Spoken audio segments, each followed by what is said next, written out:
मोरे किस्मत में करिया भतार बा, जिंदगी बेकार बाना। मोरे किस्मत में करिया भतार बा, जिंदगी बेकार बाना। मोरे किस्मत में करिया भतार बा, जिंदगी बेकार बाना। कभी करेला जा प्यार जिया जरेला हमार, कभी करे जब प्यार जिया जरेला हमार। ओकर डढ़िया में बरवा बेसुमार बा, जिंदगी बेकार बाना। ओकर डढ़िया में बरवा बेसुमार बा, जिंदगी बेकार बाना।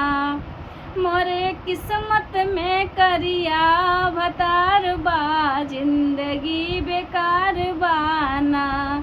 मोरे किस्मत में करिया भतार बा, जिंदगी बेकार बाना। हाथ गोड़ गोर गोर सुंदर मुँह मोर,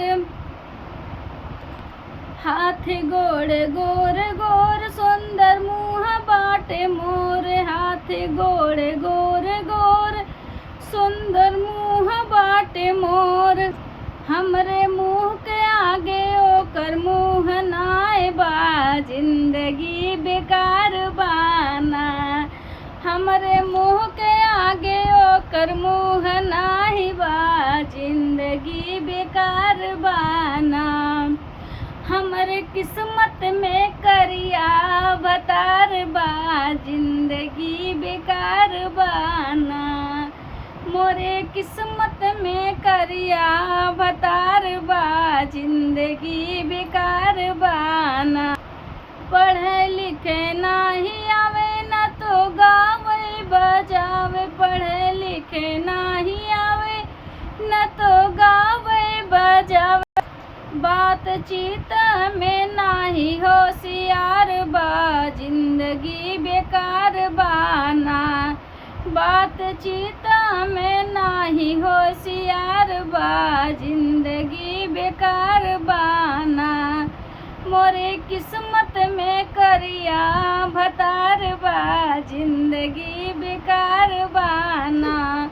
मोरे किस्मत में करिया भतार बा, जिंदगी बेकार बाना। सो फ्रेंड, आप लोग को ये कजरी गीत मेरा कैसे लगा आप लोग कमेंट में ज़रूर बताइएगा। चुटकुला कजरी गीत है, इससे पतियाँ जिसके भी पति है सब लोग सुनाएंगे तो ज़रूर एक बार लड़ाई झगड़ा घर में होगा। तो चलिए मिलते हैं नेक्स्ट वीडियो में, तब तक लिए bye bye, tata, take care. सभी को नमस्ते, प्रणाम, हर हर महादेव। और आप सभी से रिक्वेस्ट है वीडियो को फुल देख के ज़रूर कमेंट कर दिया करिए। तो चलिए बाय बाय।